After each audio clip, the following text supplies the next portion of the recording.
I've spent quite some time talking about the destructive nature of chronic anger dumping, the toxic, trauma and entitlement-driven venting that destroys relationships. Today, I want to flip the script. I want to talk about a version of anger that is not only healthy, but absolutely necessary for your survival. Many of us were conditioned to believe that all anger is bad. We were taught to suppress it, minimize it, or smile through the discomfort. But true emotional intelligence is not about eradicating anger. It's about transforming it. This is exactly why I started this channel, because to transform anger, we first need to understand what it's trying to say. We can also use healthy anger strategically to speak for us. A perfect example of this is when anger acts as a structured, civilized expression of a boundary that has been crossed. It's not a chaotic storm meant to overpower someone else. It's a clear, grounded signal that says, this is where you end, and this is where I begin. It doesn't scream, it doesn't slam doors, and it doesn't weaponize language to inflict pain. Instead, it uses the raw energy of anger as a fuel source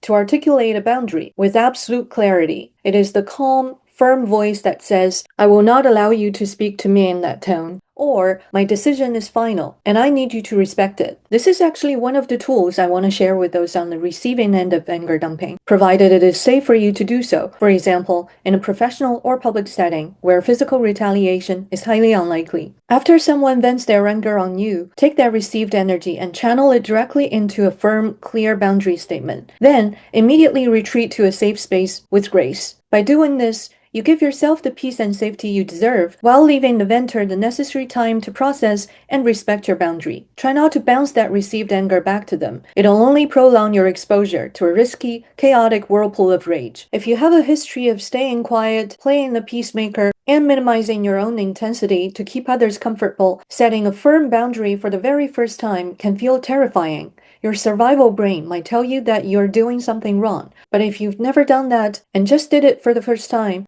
you're going to earn a massive, unexpected bonus. Setting a boundary for the first time acts as an immediate psychological litmus test for your environment. It pulls back the curtain on the true nature of your relationships. The moment you stand your ground in a civilized, structured way, you get to see exactly who the other person really is. You get to see if the other side is ready for your growth, or if they are only committed to the old version of you they could easily control. When you reveal your new boundary, the other person's reaction might fall into one of the two categories. One, they're ready for your growth. A healthy, mature individual might be surprised by your newfound firmness, but they will ultimately adjust. They will self-correct, respect the boundary, and meet you with emotional openness. They're capable of accepting your positive change because they value the relationship more than their own convenience. Their second possible reaction is to expose their toxic traits, especially if the relationship was built on your compliance. Your new boundary might trigger an immediate defensive reaction.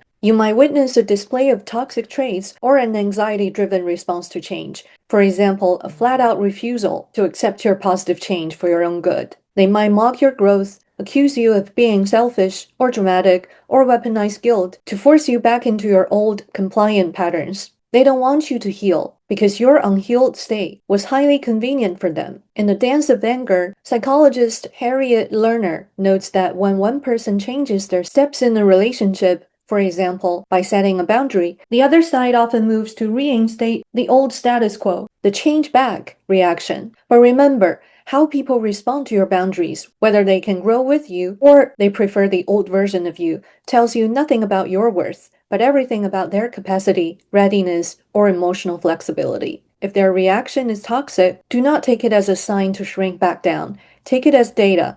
They're showing you that they're not equipped to handle your evolution. I've ended important relationships because of this.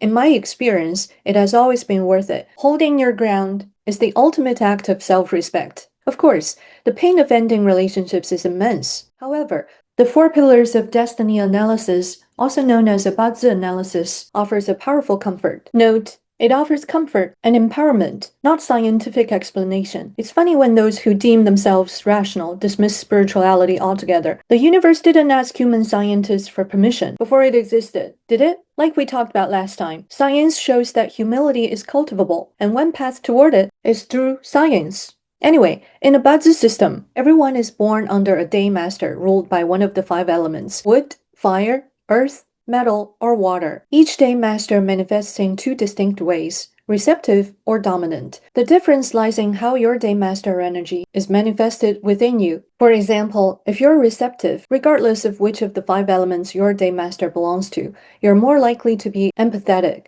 and to closely resemble what modern psychology calls a highly sensitive person. Oftentimes, people who struggle to set boundaries are simply the receptive version of their element. The 4 pillars theory also shows us that major personal shifts, like learning to set boundaries and starting to act assertively, are no coincidence. They mean your cosmic timing for growth has finally arrived. The universe is actively supplementing you with the exact energetic architecture you need. Therefore, outgrowing and ending certain relationships during this receptive to dominant turning phase is actually a profound victory. If you miss this strategic window, you either stay trapped in the status quo where your boundaries are ignored, or external events unfolding through the universe's timing may force those relationships to end for you. If that happens, your agency muscle and your boundary setting skills won't be strengthened at all. I'm not encouraging anyone to end any relationships. I'm talking about starting with the strategic use of healthy anger to set or protect your boundaries. Ending the relationship is one possible choice after the other party responds with refusal and defensiveness.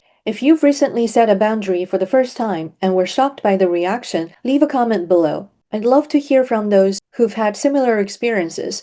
Together, we hold our ground. It's no coincidence your urge to stand firm showed up, and it's no coincidence you found this video.